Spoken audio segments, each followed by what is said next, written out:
Our next topic is going to be NFL playoff powers. And Brandon, I know you want to take this one. This is going to be a really good look at who we think is going to emerge throughout the postseason in the NFL.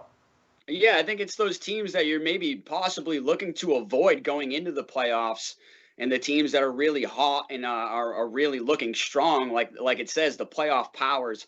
And I think some of those teams are, like I said, Kansas City is just, I mean, hitting on all cylinders right now with a high-powered offense led by Patrick Mahomes, Tyreek Hill. I mean, with the addition of Le'Veon Bell, you get the addition of a Pro Bowl running back that they didn't even have to use much in the second half. This last game, you get to see what he can do, and I think he's going to be a big cog in their offense going forward in the playoffs. Another team that's really hitting on all cylinders right now is the Baltimore Ravens with Lamar Jackson. I mean, boy, is he exciting to watch. And I think you've really got to see that the last 3 or 4 weeks where they've really been putting up the numbers. They've got a great defense as well, led by Marlon Humphreys out there on the corner. Man, is that guy shut down, and just unbelievable technique in his play. Saw him in a trail technique last week, just, stayed comfortable, shut down the guy, put his hands right there, just relying on his technique, which is great. I mean, you don't see a young player do that always. But yeah, the Ravens are just playing amazing, and those two teams are on the AFC side, but on the NFC side, I think you got the Seattle Seahawks are looking pretty good.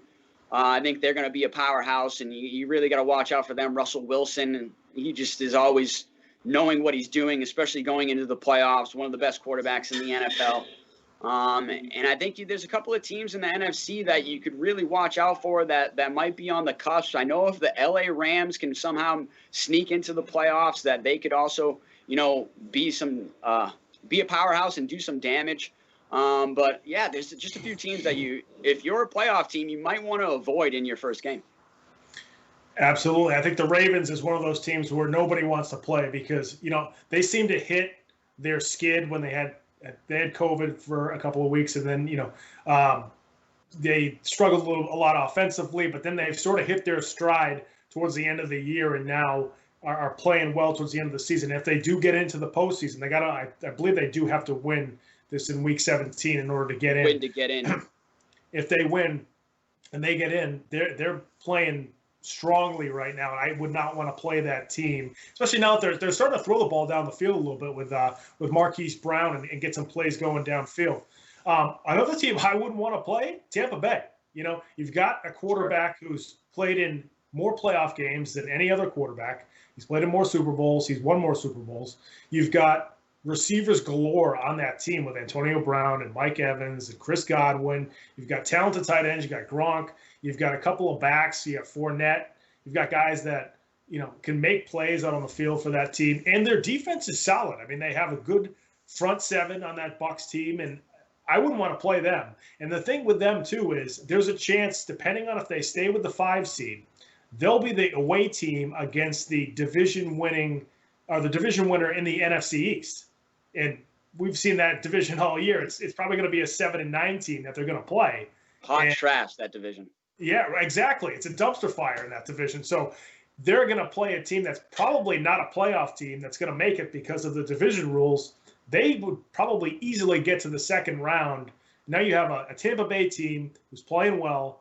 They've already got a playoff win, and then you're going to play them in the second round. That even though it's going to be an away game, home and away isn't going to be as big a factor this year because of the lack of fans at stadiums, if fans at all. So sure. I wouldn't want to play Tampa Bay at all either. I think that's another big team there, Pat. I'd like to say something on that with Tampa Bay. I think you hit it on there. I mean, what a contrast in offense. If you look at the Patriots offense compared to Tampa Bay's offense, you got one team with 0 weapons, and you got another team that's just got an endless amount of weapons there. Like you said, I mean, you got Ronald Jones was the other running back that I know you wanted to name. Ronald Jones, you got Fournette, Gronkowski. You got Cam Brate as another tight end that I think gets overlooked. Godwin, AB, Antonio Brown, I think has done great in his comeback. He's playing great with Tom Brady. I would have loved to have seen that connection do a little bit more in New England. But yeah, and I mean, Mike Evans is one of the best wide receivers in the NFL as well.